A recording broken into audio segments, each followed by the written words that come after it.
Capítulo 1. Reino de Sáquia, 563 a.C. No dia claro de primavera, o rei Sudodana virou-se na cela para examinar o campo de batalha. Precisava encontrar uma fraqueza da qual se aproveitar e tinha certeza de que o inimigo possuía alguma. Sempre havia um ponto fraco, e ele estava totalmente concentrado em encontrá-lo, seus sentidos bloqueados para todo o resto. Aos gritos dos feridos e dos moribundos, juntavam-se os brados dos oficiais, dando ordens ásperas e clamando aos deuses ajuda. Despedaçada pelos cascos dos cavalos e pelos pés dos elefantes, cortada pelas rodas com aros de ferro dos carros de guerra, a terra sangrava, como se ela própria estivesse mortalmente ferida. Mais soldados! Quero mais soldados agora! Sudodana não esperava até que alguém o obedecesse. Se algum homem ao alcance de minha voz fugir, eu mesmo vou matá-lo. Os condutores dos carros de guerra e a infantaria foram em direção ao rei. Figuras surradas, tão sujas que mais pareciam demiurgos feitos da lama de campo de batalha. Sudodana era um rei guerreiro, e a primeira coisa que devemos ter em mente a seu respeito é esta: ele se considerava um deus. Justo com seu exército, o rei se ajoelhava no templo e rezava antes de ir para a guerra, mas não confiava no auxílio divino. Ao passar pelos portões da capital, Sudodana lançou um último olhar para casa, mas à medida que a distância aumentava após Kapilavastu, seu humor foi mudando. Quando finalmente chegou ao campo de batalha, a agitação e os odores que invadiam suas narinas, de feno, de sangue, do suor dos soldados e dos cavalos agonizantes, transportaram Sudodana para outro mundo. O campo de batalha fazia com que ele acreditasse piamente que jamais seria derrotado. Aquela campanha não era ideia sua. Ravi Satan, um senhor de guerra do norte, perto da fronteira do Nepal, atacara de surpresa uma das caravanas de comércio Sudodana. A retaliação veio quase imediatamente.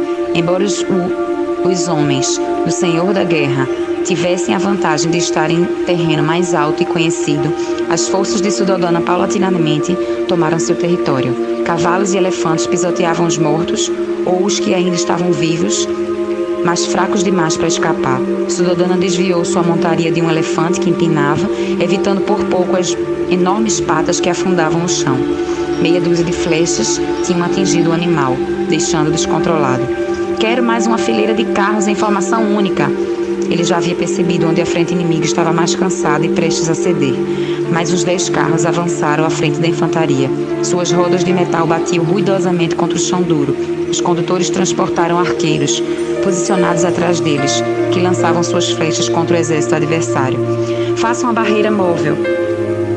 Quero destruir a linha da frente do inimigo. Os condutores dos carros de guerra eram veteranos experientes, homens implacáveis, de expressão impenetrável.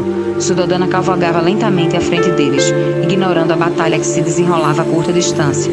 Falava em voz baixa: é desejo dos deuses que haja apenas um rei, mas juro que não sou melhor do que um soldado comum hoje, e vocês têm o mesmo valor que um rei.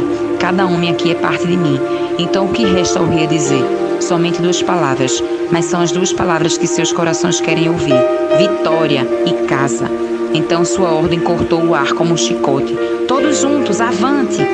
Ambos os exércitos correram aos gritos em direção ao vão que os separava como 2 oceanos opostos. A violência trazia contentamento ao coração de Sudodana. Sua espada moveu-se rapidamente, partindo a cabeça de um homem com um único golpe. Sua linha avançava, e se fosse o desejo dos deuses, como afinal deveria ser, as forças inimigas iriam abrir-se, um cadáver por vez, até que a infantaria de Sudodana se instalasse, uma formação sólida deslizando adiante sobre o sangue inimigo. O rei zombaria de qualquer um que negasse que ele estava no centro do mundo. Naquele momento, a rainha de Sudodana era levada numa liteira para o meio da floresta. Estava grávida há 10 meses. Um sinal, diziam os astrólogos, de que a criança seria extraordinária. Mas na cabeça da rainha Maia não havia nada de extraordinário, exceto a ansiedade que a cercava. Decidira viajar para a casa da mãe para ter seu bebê. Sudodana não queria deixá-la ir. O costume ditava que as gestantes deviam ir para a casa dos pais para dar à luz. Mas, como ele e Maia eram inseparáveis, ficou tentado a recusar até que ela, com seu jeito inocente, pediu sua permissão perante a corte em assembleia. O rei não podia recusar um pedido da rainha na frente de todos, apesar dos perigos que isso poderia trazer. Quem irá acompanhá-lo? Perguntou com rispidez, esperando demovê-lo daquela ideia tola. Minhas mulheres. Mulheres? Por que não? Ele ergueu a mão, assentindo, porém, com má vontade. Alguns homens deverão acompanhá-la, aqueles que puderem ir. Maia sorriu e retirou-se. Sua dona não queria brigar, porque, na verdade, sua esposa o deixava perplexo. Era inútil tentar fazê-la ter medo do perigo. O mundo físico era como uma fina membrana sobre a qual ela deslizava, como um inseto se movendo sobre a superfície de um lago, sem perturbar a água. Sendo assim, o mundo podia tocar Maia, comovê-la, feri-la, mas nunca mudá-la. A rainha deixou Kapilavastu um dia antes do exército. Kumbhira, a dama da companhia mais velha, seguia à frente de procissão que atravessava a floresta. Era um grupo minguado, que consistia em 6 soldados velhos demais para servir na guerra, montados em 6 cavalos fracos demais para atacar os inimigos. Atrás, vinham 4 homens carregando a liteira. Haviam tirado os sapatos para andar melhor pelo caminho cheio de pedras, erguendo nos ombros o palanquim franjado e com adornos de contas que levava a jovem rainha. Escondida atrás das leves cortinas de seda, Maia quase não fazia barulho, exceto um ou outro gemido abafado quando um dos carregadores tropeçava e a liteira dava um solavanco. A seguir, vinham 3 damas mais jovens, que resmungavam em voz baixa por terem que caminhar. Kumbhira, com seus cabelos grisalhos, mantinha o olhar atento, alerta pelos perigos que os cercavam por todos os lados. Aquela estrada, que na verdade era apenas um corte estreito na descida de granito, começava com uma trilha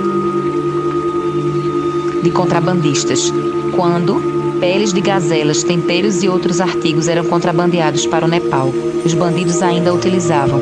Também se dizia que naquela área os tigres atacavam suas presas nos bandos aterrorizados de viajantes, mesmo nas horas mais claras do dia. Para afastá-los, os carregadores da liteira usavam máscaras na parte de trás da cabeça, pois acreditavam que um tigre só atacaria pelas costas, mas nunca diretamente pela frente da pessoa que o está observando. Kumbhira seguiu a trilha até emparelhar em Balgandhar, o chefe dos guardas. O guerreiro olhou para ela com um semblante impenetrável, retraindo-se de leve ao ouvir outro grito da rainha. Ela não vai aguentar por muito tempo. Eu não posso encurtar a estrada. O que você pode fazer é ir mais rápido. Kumbhira sabia que ele se sentia envergonhado por não estar junto ao rei na batalha, mas Suddhodana queria que um guarda de elite protegesse sua esposa. Com a mesura dos ombros imperceptível, o mínimo que a etiqueta lhe permitia, o guarda disse: "Vou verificar a área à frente para acamparmos. Os habitantes locais dizem que há uma clareira de lenhadores com algumas cabanas. Não iremos todos juntos, mas aqui há outros homens para proteger vocês enquanto eu estiver longe." "É mesmo?"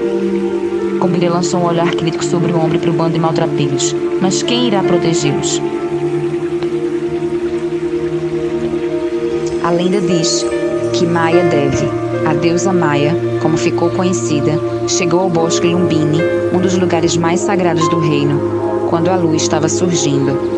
Também diz que ela não deu a luz na floresta por mero acidente. O destino a guiou até lá.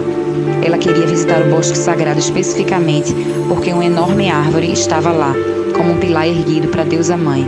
A premonição de Maia havia lhe dito que esse nascimento seria sagrado, mas na verdade ela era uma jovem frágil e assustada que mal escapara de se perder na selva.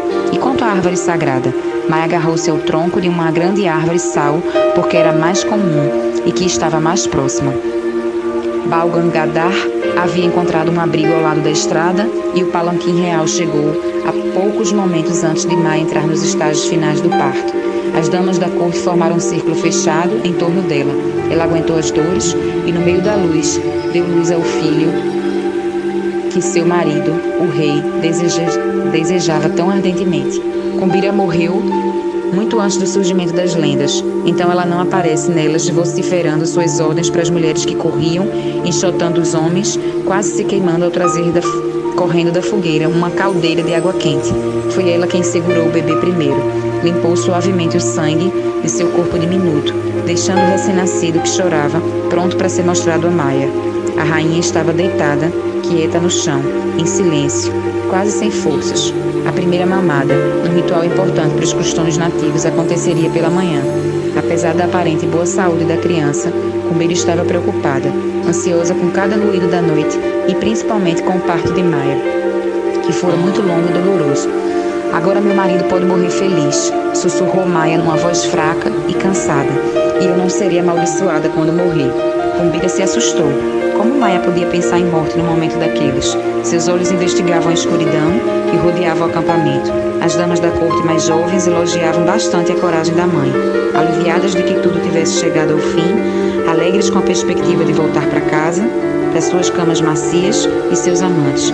Sua felicidade aumentou quando a lua cheia, um bom presságio, surgiu sobre as copas das árvores. Majestade, disse Uptadi, uma de suas criadas aproximando. Há algo que eu preciso fazer. Antes que alguém pudesse impedi-la, Utipati abriu a túnica de Maia e expôs seus seios. Envergonhada e confusa, a rainha fechou rapidamente as vestes com as mãos. O que você pensa que está fazendo? Isso irá ajudá-la com o leite. Deixe a luz da lua cair sobre os seus seios. As mulheres do campo sabem disso? Você veio do campo? As outras mulheres deram risadinhas abafadas, demonstrando que não se importar com isso. Sim, faz muito tempo. Então, Maia recostou-se e exibiu seus seios à luz da lua. Eles já estavam pesados de tanto leite. Estou sentindo alguma coisa. Seu humor se modificara. Havia um tom de êxtase em sua voz que eliminava aos poucos a dor. Se ela mesma não era uma deusa, regozijava-se por ser tocada por uma deusa, a lua. Pegou seu filho e o ergueu. Viram como está quentinho agora? Ele também está sentindo. Naquele momento, Maia acreditou, bem no fundo da alma, que seus desejos haviam sido atendidos. Há um nome em sânscrito que expressa essa ideia. Ela ergueu o bebê, o mais alto. Siddhartha, disse ela, aquele que realizou todos os seus desejos. Reconhecendo a solenidade do momento, as damas da corte abaixaram suas cabeças em reverência, até mesmo a sempre desconfiada Cumbira.